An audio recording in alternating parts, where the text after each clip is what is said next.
The Beeline machine here has these gauges that we Epsteined up here. Yes, they can't hang themselves, okay?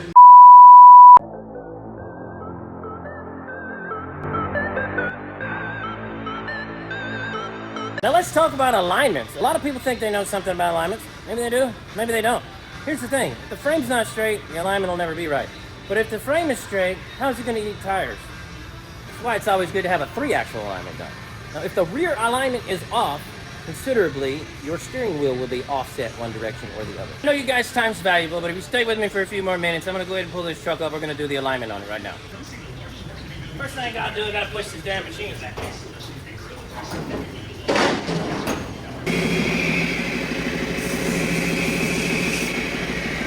The first thing we do is set the front axle.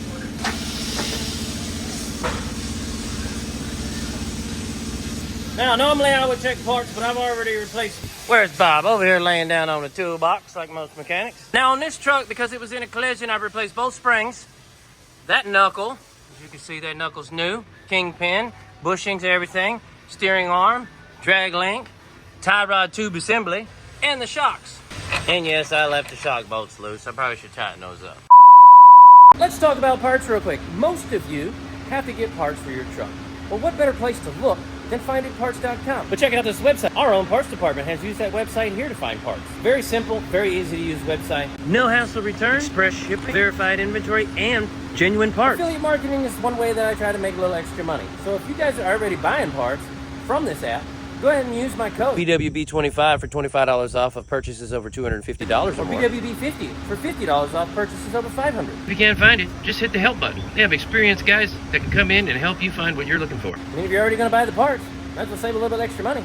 So there really isn't any parts to check, but normally those are all the points you check. I did, however, check the in-play on this Kingpin here to make sure we were good. This truck is fairly new and has very limited miles on it. Licky, licky. Man, that thing's got more drip than I did when I went on my first out-of-town trip. So, I'm gonna paint the tire right like this. Pretty simple, we don't need a lot on there. You know, we just need to go around it like that. Out of paint. See if I can make it over there.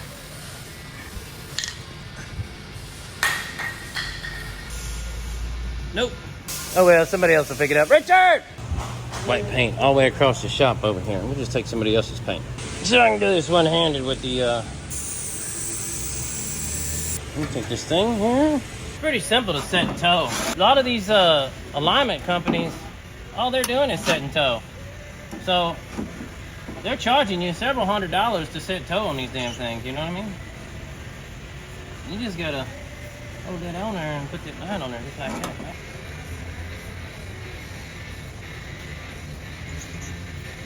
Fairly simple. Now we install our head units. Bam. Input information. Run out. Uh-oh. Make sure your unit heads are on. Now do the run out.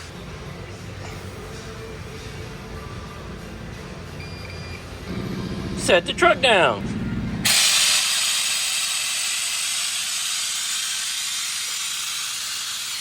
And we shouldn't need this no more.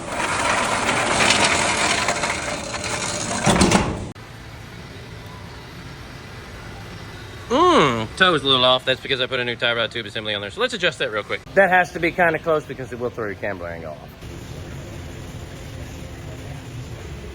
That's better. Now why do we set it as 16th positive? Because this axle is being pushed down the road. It has weight on it. When you have weight on an axle and it's being pushed from behind, the front tires will open up slightly and the gap between here and the other tire will get wider. And it's relegated that a 1/16 of an inch is about how much, a 32nd on each side is about how much it moves when it's being pushed down the road.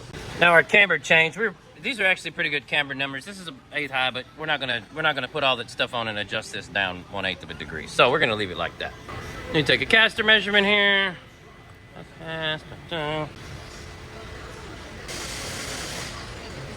Caster is dead even. What do you think we should do about that? Now this truck has no cross caster, so being pushed down the road, it is going to drift to the right or pull to the right at these numbers. But according to the manufacturer of the axle and other machines, these numbers are perfectly acceptable. So according to those metrics, I need to just send it down the road. No, says I. So what we're going to do is we're going to wedge it, and this number needs to be 1 degree higher than this number. Now I have to figure out exactly what size wedge I need. Probably going to go with a 2 degree and see how that works. No, pin to come out, so we bring it up about like that. You don't want the pin to come all the way out. Just enough to get it in there. Don't put your fingers in.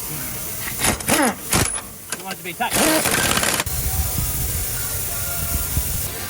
All right, so there's our numbers. Now, we put a 2 degree in here. Now, this is 1 1/8 high. So now, we're gonna have to take the 2 degree out. I wish I had a 1 3/4, but we don't.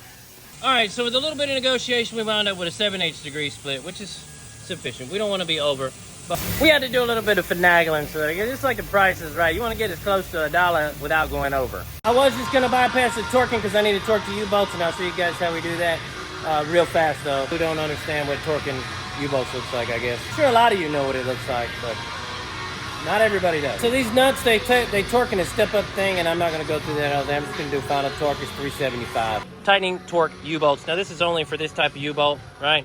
You go 1, 2, 3, 4, whatever you want to do. 74 pounds, 118 pounds, 199, 280, and final torque is 372. Close enough.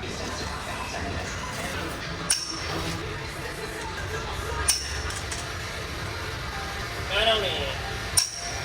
Anyway, you get the idea. Now, after you set the front, we're going to go ahead and set the toe real quick, and then we're going to jump to the back, and we're going to shoot the center line and see how close we are and see if we're able to adjust the center line to the front of the truck. So if you have a tow bar, this is pretty simple. You're going to line this up right here on this line. Thing on this side. Take this bar out, flip it around, bring it to the front side of the tires, like so. Right there. Yeah. A little wide. Where we were at, you want to go half the distance. Get yourself something that reads in 30 seconds here. You can see that it's kind of small. We all know about that. So when you adjust this, you want to go half the distance. We went half the distance, and where we're at right now, as you can see, we are at 4:30 seconds. And we're dead on right there. Once you figure out how far you've gone, now we need to adjust this back to the line. Like so, right there, we adjust it back to the line. The other side, make sure you're still centered here. Move it back from the front of the wheel back to the back of the wheel. This side lined up. Go check the other side. Now this thing I got here is pretty old. It's an old Craftsman back when it was made in the US of A. That's a good song. Okay. You're lined up right here on your line. So as you can see there, we are just off the line. We need to go out half the distance of what we need here. So we're gonna go just a bump like that, I guess. Once you line it back up and you reset it to the back measurement, you come back to the front. You get it on the mark here, the other side, and we've moved just a little bit there, right? So here's what we're gonna do. We're gonna throw up our little gauge here. Switch hands, obviously. And we are at, you can see that, bro. Get closer here. There, we're right at 2:30 seconds. There we go, 2:30 seconds. Or a 16th. The B-line machine here has these gauges that we Epsteined up here. Yes, they can't hang themselves, okay? It goes on the bottom of the frame there, and we level it, right? We adjust it until it's level. The rear one here, as you can tell, has a little slit in it. And this unit sits right here on top of these, which are attached to the wheels themselves, the tires right here. This stuff's adjusted out and calibrated on here every so often, probably about once a month we calibrate this whole thing. And calibration does take a little while. We got our system set up on here. Now we're gonna go back in the back. I'm gonna adjust it a little bit. I don't know if you can see that line up there. There we go. We're out of adjustment. You can see we're off right there. These axles need to go forward. It's about 1.5 inches from where that red dot is to where it needs to be. Here, it's shifted all the way back. So you got plenty of room to move this thing forward. Max. All right, so this is where we moved it to, right? It's pretty much in the middle of the adjustment. Our line is almost perfect. We're gonna go a little bit more. I'm kind of a perfectionist. I'm gonna have to go a little bit more. That's way better. Nice. Now, if the frame is off, that dimension will not even be adjustable at all, and you'll wear the crap out of tires. But seeing as that dimension is spot on inside the adjustment range, no tire wear should happen.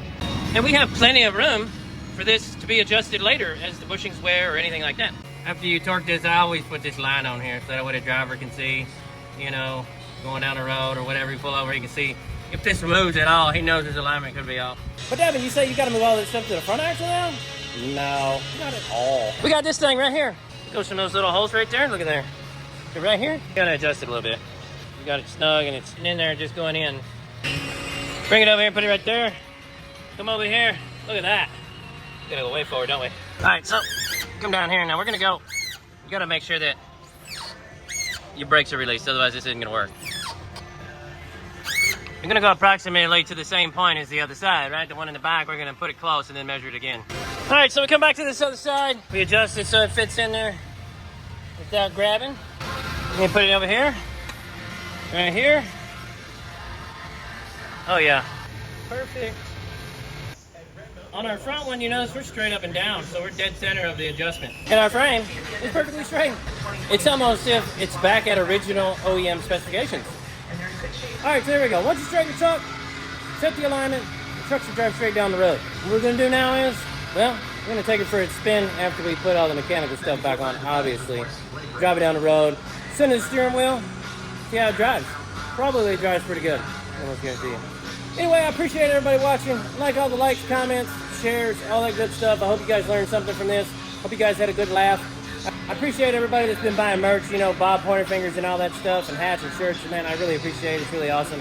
I hope everybody enjoyed watching. Hit that video on one side of the screen or the other, wherever it's at. Until next time, keep straightening, or bending, or whatever you want to do. Later.